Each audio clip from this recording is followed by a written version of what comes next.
paper were the Earth the size of a basketball. And under that, a molten semi-solid mantle that boils in extreme slow motion.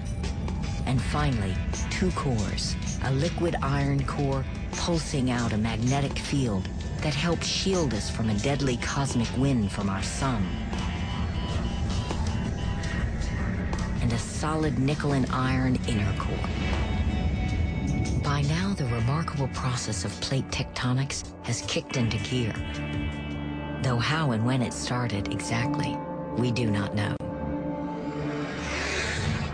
For what follows next, you might want to strap yourself in. It's going to be a bumpy ride.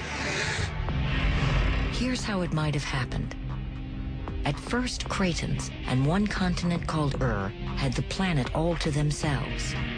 Then, around 500 million years later, Antarctica took shape. About another 500 million years passed before Atlantica formed. The continents roamed separately until, about 1.8 billion years ago, Antarctica collided with what is now eastern Antarctica to form Nina. Then Nina, Atlantica, and collided 1 billion years ago, forming the supercontinent Rodinia. After about 300 million years, the three landmasses separated and came back together in a new configuration, Pangaea. Pangaea came apart too. When Pangaea split, and Atlantica split up too. If you're confused, join the club. Even the Earth seems confused. All of this movement made for a host of unlikely neighbors way back when. North America's eastern seaboard once rubbed shoulders with Chile. California and Australia were neighbors, if not connected.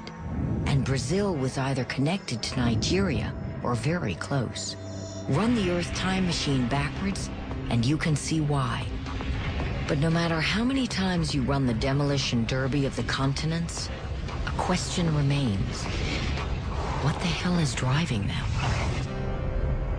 Hell, apparently.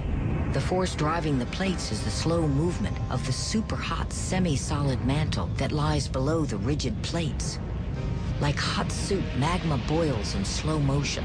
Superheated magma rises to the surface, begins to cool, and then sinks back down to the bottom of the pot, where it is reheated and rises again. This cycle is repeated over and over to generate what scientists call a convection cell, or convective flow. But where's the heat source keeping our earthy soup performing its circular gymnastics?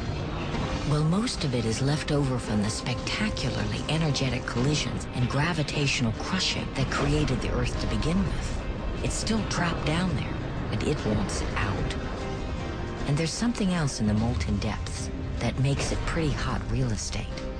Radioactive material. The belly of the beast has plenty of uranium and other radioactive elements, all of which release heat as they decay. That decay has significantly slowed the rate at which the Earth is cooling. So what does this mean at the surface?